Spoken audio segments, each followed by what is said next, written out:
Welcome to Entrepreneur State of Mind. I'm your host, Dr. Dale Caldwell, and we have a guest, someone who's been a good friend for a number of years, Marshall Jones. Marshall, welcome. Welcome, Dale. Thank you. Marshall is now the Associate Dean of the Rutgers Mason Gross School of the Arts. He's someone that we had worked together when I was president of Crossroads and has been the Crossroads producer, director, executive director, and just a talented gentleman in many ways. But in the arts, he has that entrepreneurial mindset. So I really wanted him on the show. So again, Marshall, thank you so much for being here.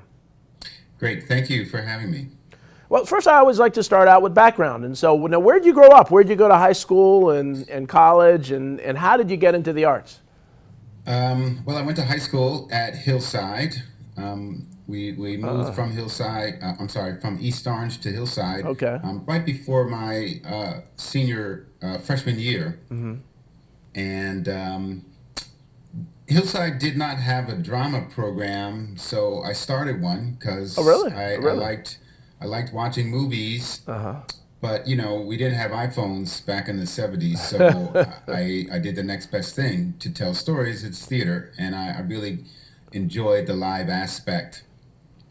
And then went off to college at Rutgers, really fortunate to study with some brilliant teachers. Mm-hmm. Avery Brooks, perhaps you're familiar with him. He's a great actor. Yeah. And then one of the country's foremost directors in Hal Scott. So I had some great training. And I wanted to be a director. Well, Marshall, first, I mean, the entrepreneur state of mind that you had the wherewithal in high school to start a drama program. Let me stay there. And so, what kinds of productions did you act? Did you produce? What were you doing in the drama club? Well, the program, they only let seniors perform in the play. The seniors would do a senior play, and I thought that was just totally unfair. So I started a drama club, the Hillside Players, and we actually showed movies to raise money. We showed Brian's Song and another movie after school. And we then took that money to just put on some small one-act plays. Wow. And again, the entrepreneurial state of mind is in drama, and there's so much, and I love this show because I talk to folks, and they want to they want something to happen, and they make it happen, and so that's great. And so you mentioned Avery Brooks, and so when I was president, I got to know Avery Brooks. What a great individual. Avery was a star on Star Trek, the first black captain on Star Trek and other things, and I've lost touch with him, but I really just impressed with how good a human being he was. And I know you've interacted with stars over the years, and so explain to the audience the Mason Gross School. What is the Mason Gross School at Rutgers? It is a school started in 1976. Mason Gross was president at the time, and he signed the legislation, or the I don't know what you call it. He signed the papers so that it became a separate school of the arts. Wow. So there's a theater arts department, a visual arts department, music, dance, and a few years ago we added filmmaking. That is incredible, and so it's really grown. It's become one of the best known programs nationally. Yes. In many ways. And so you led it for how long? How long were you one of the leaders of Mason Gross? Oh, I wasn't a leader. I came back to teach. I replaced one of my old professors, Eric Krebs, who started the George Street Playhouse back in the 70s. So he retired, and they asked me if I was interested in replacing him, and I said yes. And that was in the fall of 2002.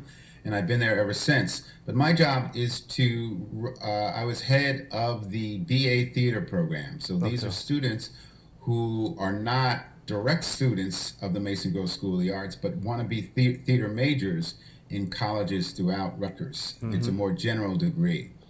So I head that program. Right. But through all, you were a renowned professor. You really were one of the leaders of Mason Gross, and you're very, very humble about all that you've done. And it's fascinating for me because, as you know, I had an opportunity. I had no experience in the arts, but I had experience in leadership and business. I had opportunity to be president of the Crossroads Theater Company when when they won the Tony Award. So I was on stage with Rick Kahn, of one of the founders, the co-founder of Crossroads Theater, and I accepted the Tony Award on national television. And I always joke with my friends who are in theater that, oh yeah, I won a Tony Award. And but just that history, and people don't know how significant. And so you talk about Eric Krebs, I know, who was part of that. I didn't realize he was a professor, because I know Rick was close to him, and he was very instrumental with George Street and others and really helping Crossroads win a very, very difficult time.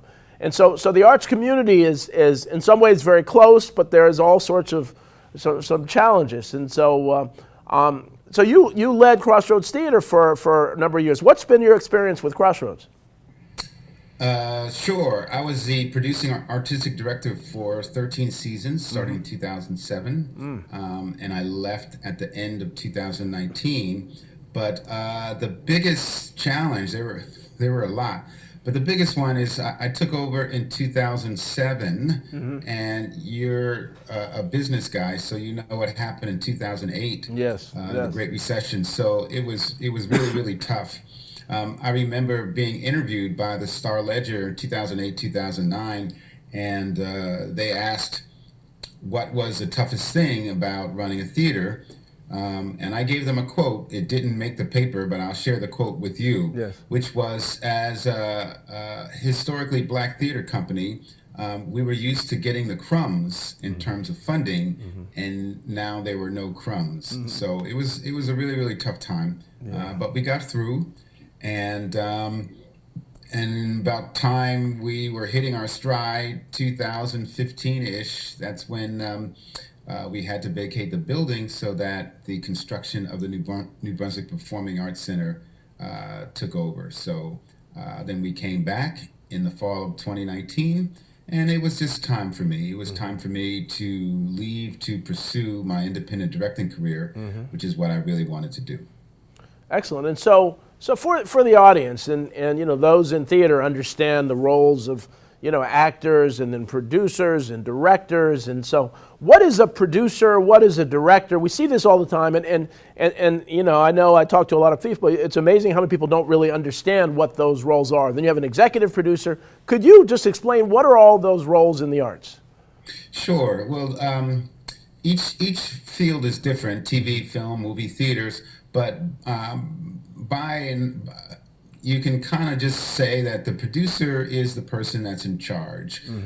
They have the vision of the show, and they're responsible from soup to nuts. So selecting the play, selecting the director, the marketing, making sure there are fannies in the seats, obviously raising the money so that you can pay the creatives and the actors and so forth.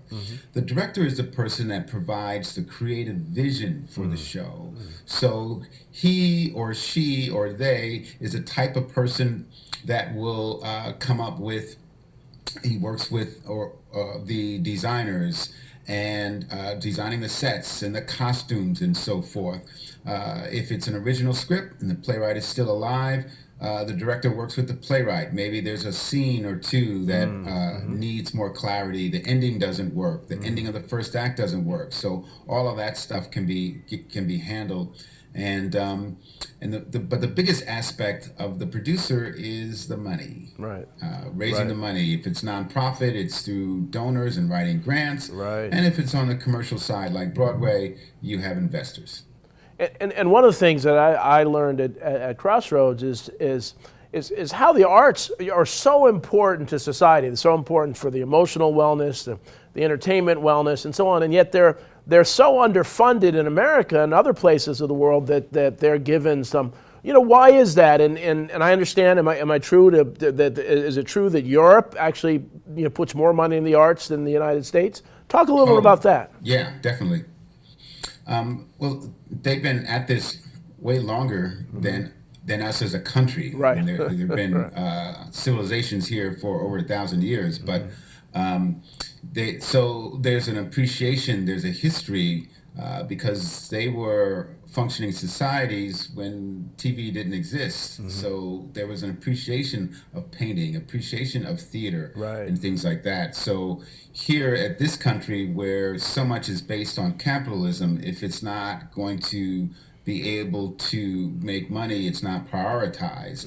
I have a dear friend of mine from college who was from London, and I never had to ask him to come to see my shows because, he grew up going to plays all the time over in the UK, and that just doesn't exist for us here in this country. And then you also have the economics of Broadway.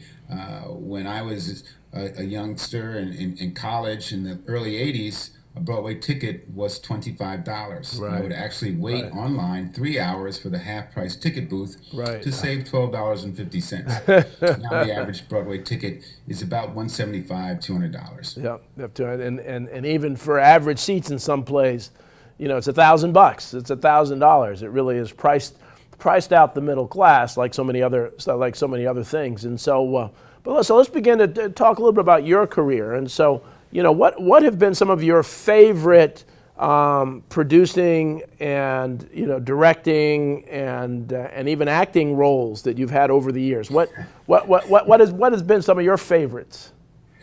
Well, I never acted professionally. Well, kind of, sort of, but I pretty much gave up acting when I graduated from college. I really wanted to direct.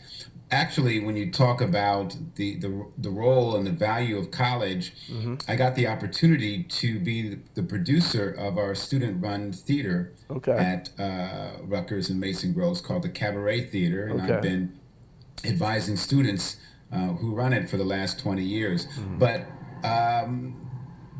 getting the opportunity to produce, I started to like producing even more than directing because you get to control all aspects of the show. So I went off to grad school and got my master's from NYU in theater management and producing, and then went on to do more producing. Excellent. Hey, Marshall, world famous Apollo Theater. Yeah. Yes. So let's stop there because we're going to take a quick commercial break. I really want to get into your producing background, and so we're going to come right back after these commercials to Entrepreneur State of Mind.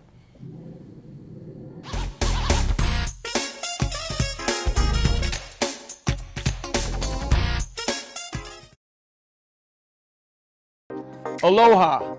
Joe Silva here with Kukua Technologies. I'm excited to see you on Tuesdays on Morning Coffee for our tech tips.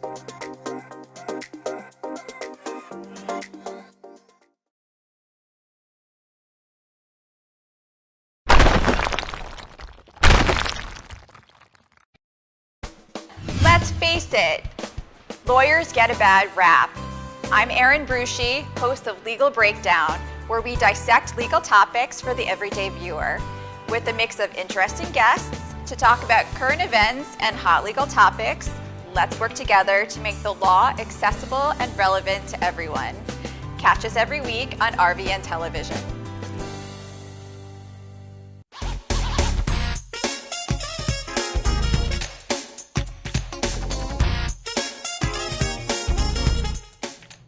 Welcome back to Entrepreneur State of Mind. I'm your host, Dr. Dale Caldwell, and we have Marshall Jones really learning about the entrepreneurial aspects of theater. And so we just asked him about his producing background, and you were saying you've done some things at the world famous Apollo Theater in Harlem, New York. Yeah, I was really fortunate at that time in my life to work there, and one of my tops was working with The Godfather, working with James Brown on his third Live at the Apollo album. Wow. It was great. He actually became kind of a father figure to me. Really? And I got a chance to see him many times over the years.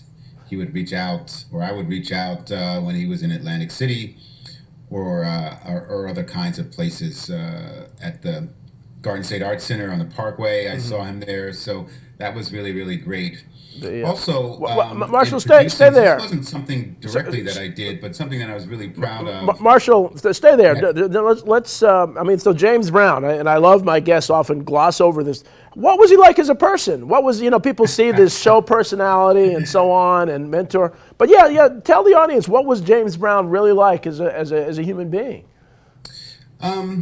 he was great with me. I mean, I think I was really young. I was Right. 30 years old, and he treated me with utmost respect.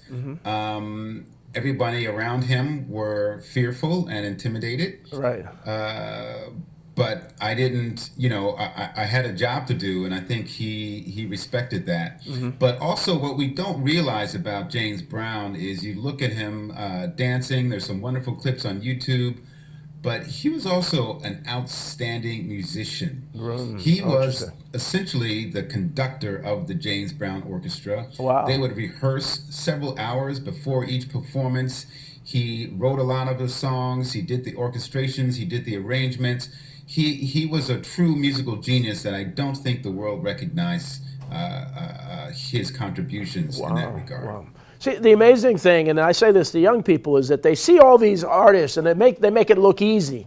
They don't realize how much work went into being a James Brown, being a Michael Jordan, being, all these folks. They work hours and hours and hours and behind the scenes, and they're extraordinarily talented. And so I thanks so much, Marshall. Sorry to interrupt you, but I really wanted to. I mean, that's a big deal. James Brown is, one of the American legends, and the late James Brown will always be remembered.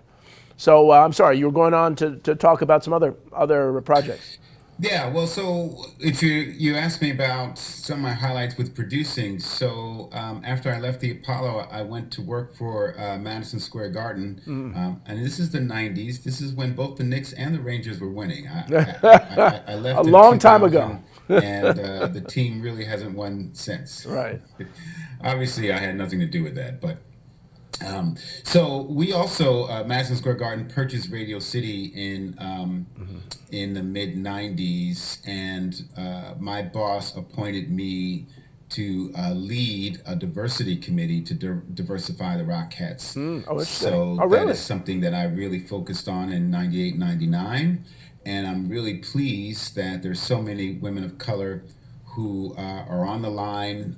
Some of the people that I helped usher in are still there, or not necessarily dancing on the line, but are Right. still a part of the Rockette world. And a dear friend who was a Rockette for 2 years in the early 2000s was just appointed at the head pastor for Riverside Church in Harlem. And her name really? is Adrian Thorne, and I'm really, really proud of her. Oh, wow. At Riverside, my dad is a pastor, used to love Riverside, and I enjoyed. So, I didn't know you had a role in that, because that's a big deal. I mean, every Christmas they talk about the new diversity, the growing diversity of the Rockettes, and so that's fascinating. What else? I mean, you really have such an amazing entrepreneurial arts career. What other highlights would you like to share? Well, then those are two things on the producing side. The directing side, I kind of got preoccupied with producing, even though I was trained at Rutgers as a director. But I started directing again about 8 years ago. Okay. And I've done 2 off-Broadway shows and 1 taping for WNET. But one thing that I'm particularly proud of was my second off-Broadway show. I was hired as a replacement director for a show about the Little Rock Nine called Little Rock. This was in May of 2018. Okay. And I was called in to direct the show or redirect the show a week before our first preview. Oh, wow. Wow. And it was the challenge of my life because it was not in the best shape. Oh, interesting. But, Wow. After I saw the first run through, I told the cast we have a show there, and we're going to work really, really hard to pull it out over the next 7 days, and we did. The show, it was a commercial show, so it ran for the entire summer of 2018. Okay. We were a New York Times critic pick. Wow. Little Rock Nine is Arkansas, so the Yep. First Lady and the former President Clinton came to see the show. Oh, really? Chelsea came to see the show. Oh, wow. Chelsea Clinton, and she tweeted it out. telling everyone to come see this show. So I love it. It was a great opportunity. And 5 of the Little Rock 9 actually came to our opening night. So Oh, really? Really? Of the original Little Rock? Wow. And then where was it? Where was it? What theater? It was done at a small theater. It's about 200-seater in the Village. Oh, in the Village. Okay. Oh, wonderful. Wonderful. And Excellent. that was, speaking about entrepreneurial, that was produced and financed by Harvey Butler, a black male executive who put together the group to fund this because he believed the story of the Little Rock 9 was important. Yes, yes. Well, I mean, that's what an amazing history. And so I know you've rubbed shoulders with all sorts of great, actors and others. And so, now you're at Rutgers. What's the future and what's your role there and what are you trying to do? It's a new role for you, and I'm very, very excited that they selected you for this. Well, thank you. Well, today marks the beginning of my 3rd week on the job. It's a newly created position, Associate Dean of Equity for the Mason Grove School of the Arts. So kind of like what I talked about that I did 25 years ago at Radio City, diversifying the Rockettes, I'm charged with helping to diversify the School of the Arts. And what I mean by that is making sure that what our new president, Rutgers President Jonathan Holloway, says that Rutgers aspires to be a beloved community, right, that we actually do that in terms of strategic alliance and actionable items. Yes. So that we don't just have a brochure with black and brown people, photos of black and brown people on the website, but it is in action, so that we want to be more diverse in terms of our student body, but we need professors that look like them. We need a curriculum that reflects not just European aesthetics, but also aesthetics all around the world, so that these students can reach their potential and they can go out and create art for the 21st century.